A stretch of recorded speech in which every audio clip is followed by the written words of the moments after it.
Now. On 105.9 FM and streaming worldwide on the WMAL app. O'Connor and Company. Good Monday morning to you. It's 5:07. It's O'Connor and Company. Thank you so much for tuning in. Boy, the wind yesterday and through the night was nuts, and there's still windy out there, so watch yourself as you're driving in, especially if you've got what do they call them, high-profile vehicles. Mercedes Schlapp here on a Monday morning, waking up with us. Do you have a high-profile vehicle, Mercedes? I was going to say, what the heck is a high-profile It's something vehicle? I was thinking more like, don't walk out with an umbrella. You know what I mean? Right. I mean, seriously. I mean, it's really more of a traffic but I did thing. see the kids in the neighborhood. They were all with their kites. It was very cute. It was very sweet. We had I'm not going out there our in the power wind. went Not out last happening. night. We had our lights flickering throughout the evening, and then they eventually, right at like 10 o'clock, everything went out. There was a transformer. Wait till they start rationing electricity. I'm in trouble. I know. Then you can't charge up your electric vehicle. It's going to be so hard. I know. Coming up at 7:05. Also, just so you know, those gas pumps that you put your gas into your car, those are electric too. So you're just as screwed. Don't worry. We'll have extra supplies at the farm if you need some. 7:05. We've got Joe DeGenevieve joining us. 7:35. Mark Morgan, former Commissioner of Customs and Border Protection. 8:05. Ian Lovejoy, Virginia delegate, talk about the General Assembly there. Got gavelled away. And then at 8:35, our friend Billboard Chris Elston and Mia Hughes. She's the one who's involved in that study that appears to show that the hormone blockers and puberty blockers and hormone are linked with cancer, the transgender pharmaceutical therapy stuff. So we're going to get into all of that coming up later at 8:35. But it's official now. Ronna Romney McDaniel is no longer the chairwoman of the Republican National Committee. Mercedes Schlapp, I think you would make a great chairwoman of the Republican National Committee someday if you were interested. I know you know how to put on a big show. Like the every 4-year convention. What do you think? Convention. The RNC is a big show? Well, the convention every 4 years, I know. But we have the new chairman, Michael Whatley, who had been the state chairman of North Carolina, and then the co-chair is Laura Trump. And you just recently interviewed Laura Trump, didn't you, on your... And both Michael Whatley and Laura Trump were at CPAC with us. In fact, Mike Whatley was sitting next to me during President Trump's speech. Oh, there you go. So can you give us some insight into... Yeah, Matt and I are big fans. Well, I of both of them. Michael Whatley in particular, when I was down during the Trump campaign in 2020, we spent a lot of time in North Carolina. He's very well respected in the committee. He won this unanimous voice vote, which is, it's a big deal in the party. This was after, I think, Ronna McDaniel had tried when she ran the last time around, which I believe was her fourth time. She was like trying to, I hate to say it, but buy votes from the committee members. And here we go. President Trump, he literally ordains Whatley and Laura Trump. Whatley served as the North Carolina GOP chair since 2019 and also general counsel for the RNC. And one of the reasons why he got picked is because he was so strong on election fraud. That was a big issue. And he literally, in his state of North Carolina, despite having this Democrat governor, was able to make inroads in that area. That's going to be one of the biggest issues as we go into this election in 2024. And then Laura Trump, what I love about her... Let's get to her in a second, because hold there. I want to follow up on the election fraud. We'll get to Laura Trump. We will. She's the big name here. But my friend, Kurt Schlichter, and you are friends with Kurt as well. You think he's a great columnist, which... Yes, he's wonderful. Bothers me, actually, that you think that about him. But his column this morning, it just hit about 2 hours ago. Are the Republicans getting ready for the election legal fight, or are they blowing it again? And Kurt was there. I mean, the day after the election when things were going down in Nevada, Kurt was one of the people who got called to Nevada. Your husband, Matt, I believe, was also in Nevada with Kurt, trying to fight for legal ballots in that state. Matt and Kurt saw firsthand how unprepared it was the Trump campaign and the RNC was in 2020. Now, we're going to date ourselves. We were much younger back then, but we were involved in the Bush-Gore kind of recount in Florida where the RNC... Yeah, I was really young. I was like in my early 20s. Then, but what I learned there is And Matt always talks about this. He says, like, the RNC was so organized. Like, the day they had lawyers on the ground before the election, then they had a whole deployment process the day after the election. It was so orderly. And look, I was working at the campaign, and I remember having these meetings with Bill Stepien and some of these guys. Bill Stepien was a campaign manager for Trump, and we kept saying, okay, are you all ready? Like, do we have lawyers on the ground? What's our plan, our political plan, legal plan, comms plan going into after the election? Because there are going to be recounts and there's going to be legal issues. Okay. Nothing. There was nothing organized, and that was a failure of the RNC. That was a failure of the campaign. But you just said Michael Whatley was the general counsel of the RNC. Was he responsible for that at the time in 2020, or was it Ronna McDaniel's call to? Ronna McDaniel's ran that effort, and that is the reason, one of the reasons why that didn't work out. Between that and the campaign, those two efforts have to work hand in hand to have lawyer deployment. Why did Trump endorse her for re-election then? After all of Who that? did? Trump. Why did Trump endorse Ronna McDaniel? I don't know.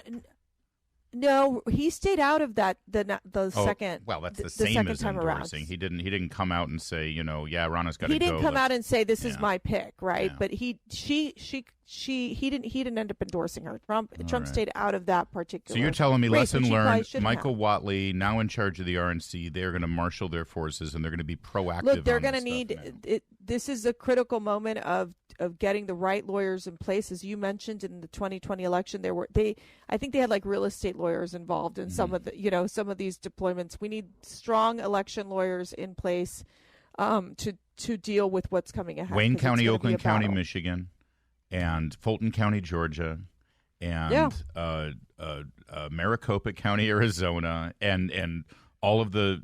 And basically Philadelphia. And Pennsylvania. Yeah, I mean, Philadelphia, those areas. Really happened in the city. It's going to be the big cities. All right. Yep. Well, now what about Lara Trump? What's her role going to be? Oh, well, I'm a huge fan of Lara Trump. I've spent so much time with her on, during the 2020 campaign. One thing that is important is that, remember, the RNC has had horrible fundraising numbers. Not a lot of cash on hand. And so I think Laura is going to not only is an effective communicator, but I think she's going to be a really strong fundraiser for the RNC. So, again, I think it's going to be a much stronger team. There's a unified front.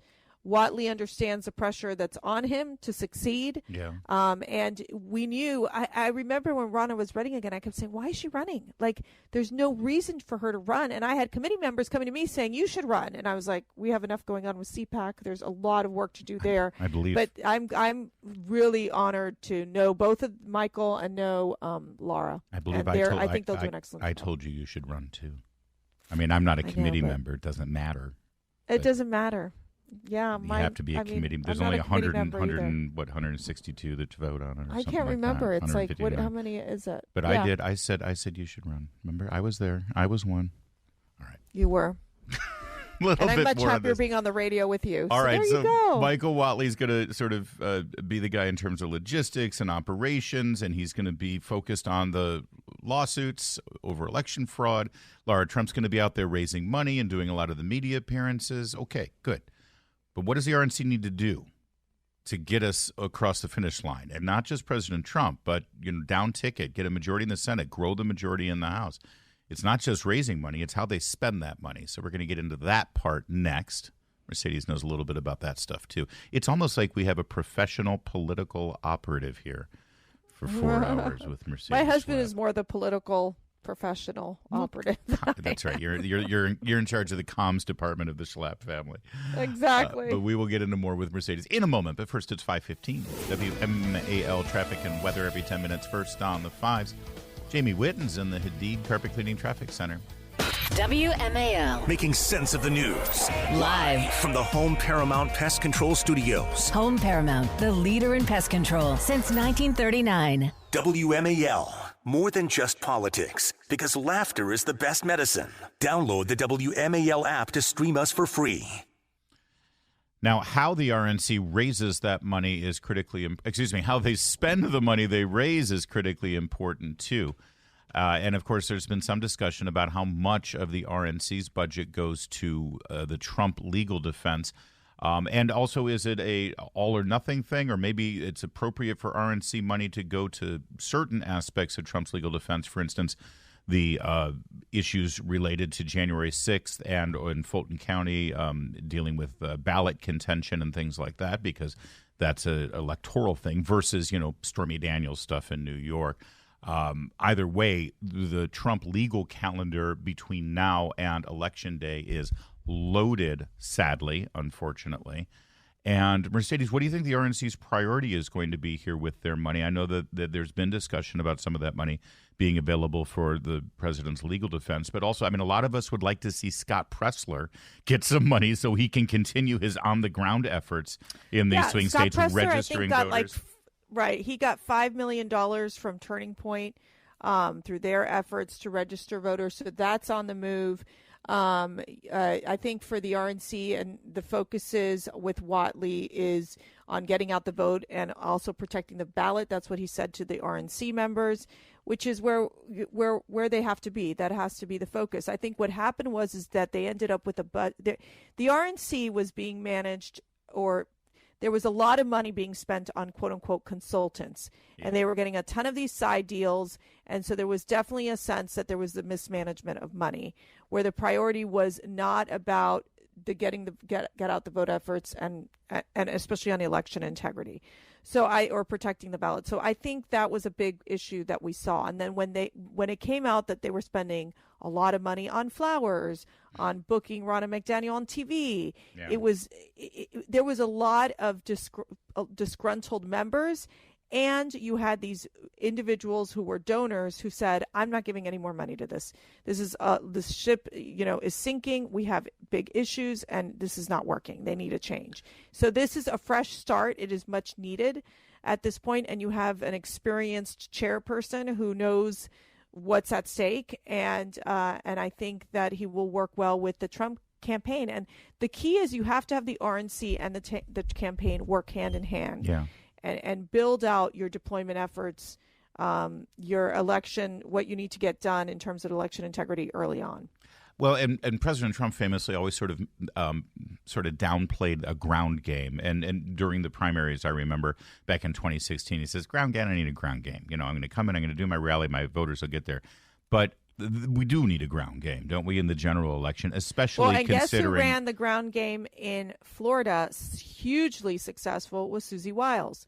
So Susie Wiles, the political team he has right now, Chris LaCivita, who's from Virginia, and Susie Wiles from Florida, they know how to run ground games. Yeah. And so I think you're going to find that they're going to hone in on these states that definitely need organization around it. If there's early voting, get the early votes in, find those low propensity voters, get them on board to vote early. I think that's what you're going to see. It's a much more organized team than what we saw in 2020 when Bill Stepien stepped in as the campaign manager, and he was more focused about numbers, I think, than he was like poll numbers, than he was focused on execution of the ground game. Yeah, I don't know why, but the Democrats and Team Biden, despite how, miserably embarrassing, dismal the Biden numbers are right now, how dismal his polls are, dismal his performance was at the State of the Union, how everything is set up in such a way for Biden to go down into a crushing defeat, which our country needs. They seem to have this swagger of arrogance, like they know that they've already got it baked in the cake because of their ballot harvesting and because of their ability to circumvent regular election protocols. It's billions of dollars. Like the money game, you can't even, Larry. Like you can't compete on the money front. Boy, it sure changed quickly. Their outside groups, and then they're putting all this legal pressure to put Trump in jail. Then because that's how they think they're going to win. It's not a matter of a debate. It's going to be like put him in jail. Yeah. This is what we're dealing with. We're dealing with a very different. No, we just lost Mercedes. We'll connect back with Mercedes. But yeah, it is. You're right. And by the way, Trump and the RNC and whoever's speaking on behalf of the RNC, they need to say that all the time. Look what they're doing with their deep pockets, and they're trying to drain Republicans and Trump of any campaign money with these lawsuits. It's all part of their strategy, and they should repeat that over and over again so the American people know it. A little bit more on this as we venture into 2024 election season, 9 months away from Election Day. And officially now we have a new RNC chairman. It's 522. All right, so Mercedes, basically what you're telling me here on this 11th day of March is that there's nothing to worry about and everything's well in hand. And I just need to show up on Election Day and vote. Did I really say that? And everything's I didn't say not. Clean we should sweep. be worried every day. We're going to win the White House. Although my favorite, one of my favorite saints always says, Padre Pio always says, do not worry, like pray, but do not worry. Yeah, so do not be afraid. Look, we're in is good my hands. favorite thing that Jesus said all the time. Don't be afraid. Don't be afraid. I'm exactly. I'm afraid, Mercedes. Be still. We should be super scared. No, I'm kidding. We should be really scared. No, listen, I think it's going to be, we have to go in it as we're the underdogs, and it's an uphill battle, and the Democrats are going to do everything they can, these Marxists, to become, a one party system and put their political opponent in jail. And that's where we are. That's the reality that we're at. And we're going to have to fight. This is our first chance hard. to talk since Thursday. Were you surprised that Biden was as hysterical as you? I mean, it's funny. You watch Joe Scarborough the next morning and MSNBC and CNN. They're, what a great, he knocked it out of the park. But now slowly you saw over the weekend, it's like, well, the American people didn't quite have the same reaction to Joe Biden's State of the Union as members of the media did. The American people saw it for what it was, like an angry, divisive old man screaming at us the entire time. There is a growing disconnect between where the New York and even like Washington elites are and the rest of the country. Yeah. And these people, they go and show up and they get their makeup on and they go do their show, and they're not talking to the American people. And, it was interesting. I was in New York City last week, and there was an Uber driver, young man from his parents came from Pakistan. And literally he got to the point that he felt comfortable enough to tell me, he goes, we need Trump back in the White House. And why? Because he's like, the illegal immigration issue is destroying these cities. Yeah. And there's no control. And as much as Biden wants to put the blame on Congress, it does not work, because he does have certain authorities. He could take executive actions that would lead to basically at least slowing down the number of illegals coming through our border right now. We have no idea who's in our country. Oh, I know. They are not vetting these people. And it is, I think, putting our national security at huge risk going into this election. My stepmother, bless her heart, is a Democrat, and nobody's perfect. But even she, we spoke over the weekend, and she said, I can't believe we had to sit there and endure that man screaming at me for an hour. I don't want to vote for him. She's not going to vote for Trump either. There is this turnoff thing where people don't want to vote for either, which I'm not sure who that favors quite yet. But anyway, more political analysis all morning long. But you've got to see what George Stephanopoulos did to Republican Nancy Mace yesterday on This Week, and we'll show it to you next. WMAL-FM, Woodbridge, Washington, a Cumulus media station. Making sense of the news. News Talk 105.9. Now. On 105.9 FM and streaming worldwide on the WMAL app. O'Connor and Company. 5:36, and we're charging along here on this Monday morning. Thanks for tuning in. If you tune in later on at 7 o'clock, you'll hear Joe DeGeneva give us his legal opinion on all the things going on in this world. 7:35, Mark Morgan, formerly of Customs and Border Protection. 8:05, Virginia Delegate Ian Lovejoy gives us a recap of the General Assembly. And at 8:35, Billboard Chris Elston, along with Mia Hughes, who was involved in that study, reporting that study linking transgender drugs and cancer. I'm Larry O'Connor alongside Mercedes Schlapp. Good morning, Mercedes. Good morning. How are you? I'm good. I'm still angry at George Stephanopoulos, not for blurring the lines between politics and news, not because of the rotating door between a Democrat White House like his Clinton White House and mainstream media news broadcasting. That should anger people, the fact that he's considered this trusted America's morning man news guy when he is a partisan hack. No, It's when he allows that partisan hackery to come out in such a blatant, disgusting, hypocritical, and mean-spirited way as he did yesterday with Congresswoman Nancy Mace, Republican of South Carolina. Nancy Mace famously last year revealed in the House of Representatives during a committee meeting why she thinks that any new abortion legislation going forward should have exceptions for rape. And we're not here to debate that issue or not, but you should understand where Republican Nancy Mace is coming from, because as a teenager, she was a victim of rape. And we all bring our personal stories and our personal histories to the formation of our worldviews. And clearly that assisted Nancy Mace in her formation of her position on abortion and whether there should be an exception for the victim of a rape. George Stephanopoulos played her testimony in a committee hearing in the House of Representatives, specifically talking about being the victim of a rape. And then he did this. And you've endorsed Donald Trump for president. Judges and 2 separate juries have found him liable for rape and for defaming the victim of that rape. How do you square your endorsement of Donald Trump with the testimony we just saw? Well, I will tell you, I was... I want to hear Nancy Mace's response. I think we all should. But just I want to pause there for a second here. Just that framing of a question itself, Mercedes, is so outrageous and so unacceptable in any kind of polite conversation, let alone a broadcast medium like this, to personalize it and put somebody. This is Maoist behavior. You must bend to our will or you will be publicly shamed and humiliated. It's despicable. And fortunately, Nancy May really hit back hard. Yeah.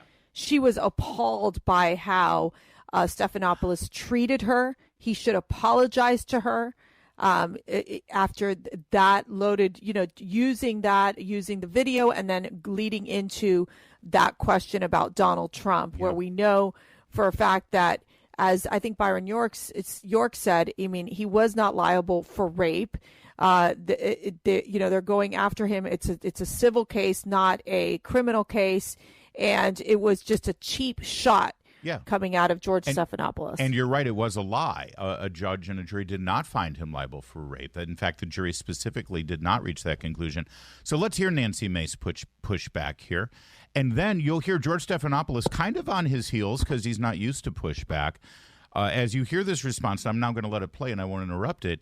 You'll hear George Stephanopoulos reach the point where he is lecturing Nancy Mace, a Republican congresswoman and a rape victim, on how she should behave, what she should believe, and what she should say as a victim of rape. George Stephanopoulos, a man, telling this woman what the proper behavior is as a victim of rape. Raped at the age of 16. And any rape victim will tell you, I've lived for 30 years with an incredible amount of shame over being raped. I didn't come forward because of that judgment and shame that I felt. And it's a shame that you will never feel, George. And I'm not going to sit here on your show and be asked a question meant to shame me about another potential rape victim. I'm not gonna do that. It's actually not about shaming you. It's a question about Donald Trump. No, you are shaming me. You've endorsed Donald Trump for president. Right. Donald Trump has been found liable for rape by a jury. Donald Trump has been found liable for defaming the victim of that rape by a jury. It's been affirmed by a judge. It was not a criminal court case, number one. Number two, I live with shame. And you're asking me a question about my political choices, trying to shame me as a rape victim, and I find it disgusting. And quite frankly, E. Jean Carroll's comments when she did get the judgment, joking about what she was going to buy, it makes it harder for women to come forward when they make a mockery out of rape, when they joke about it. Doesn't it make it harder for women to come forward when they are defamed by It makes it harder when other women candidates? joke about it, and she's joked about it. I find it offensive. And I also find it offensive that you're trying to shame me with this question. I'm not trying to shame you at all. In fact, I have dealt with this for 30 years. You know how hard it was to tell my story 5 years ago when they were doing a fetal heartbeat bill and there were no exceptions for rape, incest, or rape or incest in there? I had to tell my story because no other woman was coming forward. No rape victims were represented. And you're trying to shame me this morning. I'm just asking. And I find it offensive, and this is why women won't come forward. Women won't come forward because they're defamed by those who perpetrate rape. Donald Trump They are judged and they're shamed. And you're trying to shame me this morning. I think it's disgusting. I'm not shaming you at all. I told my story. It took me 25 years to tell my story. I was judged for it. I still get judged for it today. I'm asking you. Yeah, bravo, Nancy Mace. And there's more on this. We got to unpack this. She's absolutely right about the trial. She's right about E. Jean Carroll. She's right about what George Stephanopoulos is doing here, and you could hear from the stammering that George saw it slipping away there. This is the man who wakes up America on Good Morning America. He's supposed to be happy-go-lucky morning man, America's morning host. And this is despicable behavior that really should threaten his job if he weren't a Democrat. Hold that thought. We got more on this, and but I mean literally hold that thought. I want to hear exactly what you were about to say in a moment. I had to tell my story because no other woman was coming forward. No rape victims were represented. And you're trying to shame me this morning. I'm just asking. And I find it offensive. And this is why women won't come forward. Women won't come forward because they're defamed by the. Wow, I'll tell you why women won't come forward. I know better than you do, Nancy Mace. George Stephanopoulos is an absolute scum. Think about that. And by the way, this is not just what the media is going to do, but this is also what the Democrats or liberals, people who don't like Donald Trump on your social media pages, Facebook, they've got their marching orders. This is what they're going to do to you. How can you support a rapist? How can you support a rapist? How can you support a rapist? Larry, it's so predictable. Yeah. This is so predictable. How can you support a criminal? Because then they're going to try to convict him, right? So how can you support a rapist? How can you support a criminal? They are going to try to dehumanize Donald Trump. They're going to do everything they can to bury Donald Trump. And I got to tell you, it is going to backfire. It is going to backfire because the American people are not going to put up with these leftist tactics that you see Putin using against his own political opposition, same way that Biden is doing the same thing and going after his political opposition. It's disgraceful. And let me tell you, my heart goes out to Nancy Mace. She should not have put up, and she did a fabulous job pushing back on Stephanopoulos. Yeah. He is disgraceful. He's a chauvinistic pig, and I cannot believe that he was allowed to just continue rambling and trying to explain what a rape victim would be going through and defending E. Jean Carroll, who I think at one point, didn't she say rape was sexy? Yeah. I mean, come on. Let's break that down, because that's what they're going to do today. Today, if they're going to try to do damage control for George Stephanopoulos, they're going to come back and they're going to say, how dare Nancy Mace challenge E. Jean Carroll? She's the victim here, and now she's re-victimizing her. The problem here is Nancy Mace. Here's what she said. Donald Trump has been found liable for rape by a jury. Donald Trump has been found liable for defaming the victim of that rape by a jury. It's been affirmed by a judge. It was not a criminal court case, number one. Number two, I live with shame.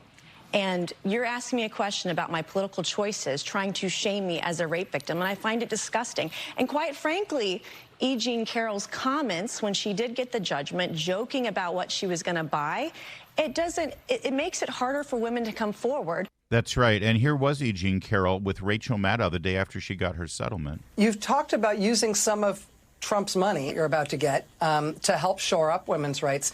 Do you know what that might be, what that might look like? Yes, Rachel. Yes. Tell me. I had such great ideas for all the good I'm going to do with this money. First thing, Rachel, you and I are going to go shopping. We're going to get completely new wardrobes. Yeah, that's who's the bad guy? Because, can I just tell you something? Yeah, because Rachel Maddow is probably the worst dressed TV personality, pundit ever. I mean, that woman, she cannot. I mean, she's first of all a far left hack, political hack. She's talk about the fact she can't even put on any makeup, and her hair is bad. And the problem here is that E. Jean Carroll, supposed rape victim here, is really just talking about getting a whole new way. Not the fact that Rachel Maddow does arguably need a makeover. Please, she needs a makeover. Okay, I don't know. I might even give money to Rachel Maddow to go buy some decent clothes, for crying out loud. Meanwhile, anyways, here's E. Jean Carroll, the so-called rape victim, about 2 years ago. The word rape carries so many sexual connotations. This was not sexual. It hurt. Well, I think most people think of rape as it is a violent assault. It is not. I think most people think of rape as being sexy. Oh, God. Let's take a short break. Think of the fantasies. We're just going to take a quick break. If you can stick around, we'll talk more on the other side. You're fascinating to talk to. Yeah, I'm sorry. If you're looking for a villain in this scenario, it is not Nancy Mace. Give me a break. If you're looking for a bad guy, it's not Nancy Mace. Well, listen, I think that Nancy Mace actually demonstrated exactly what needs to get done. This is you don't let them get away with this. You go in onto their shows, absolutely, and then you fight fire with fire, and you use their tactics against them too. I think it was a great moment. Again, Nancy Mace is a mixed bag. I don't always agree with her. I think, but on this part, look, yeah, and he came across being like a chauvinistic pig. I'm telling you, it came across so horrific, but it's completely unraveling and displaying what the Democrats are pushing for. As a person who engages in professional interviews with politicians and sometimes with someone I disagree with politically, and especially on a television show like This Week with George Stephanopoulos, there's a whole team of people who go through questions. They craft these, they work on them. Producers come up with examples. This was premeditated because they had the video of her that they played first. Right. So this was all signed off on and approved. So somewhere along the line last week when they were planning on the Nancy Mace interview, Team Stephanopoulos in a room got together and said, hey, I've got an idea. Let's put forth that Nancy Mace is a victim of rape and then say to her, how can you support Donald Trump since you were a victim of rape? And let's see what she says. And I got to tell you, as someone who conducts interviews, I can't ever imagine being in a place where that's the question that I decide that I'm going to form to better inform my audience. To a rape victim. A rape victim. How do you bring yourself to do that, and how do you look yourself in the mirror to score petty political points? Yeah. Then Stephanopoulos lies by saying that the jury found Trump liable for rape when in fact he did it. The jury did not find Trump liable for rape. Yeah. It's all a bunch of lies. And let me tell you something. I hope there's a big rebellion in the United States against these crazy elites in the media and these people who are doing Joe Biden's bidding. It is disgusting. Our country is in the weakest position it's been in decades. We are in chaos. The world is on fire. We need change. Yeah, and we can start by teaching George Stephanopoulos lesson to stop watching the show. Stop watching Good Morning America, in fact. Oh, I don't watch it. Just listen to O'Connor and Company every morning. It's 5:53.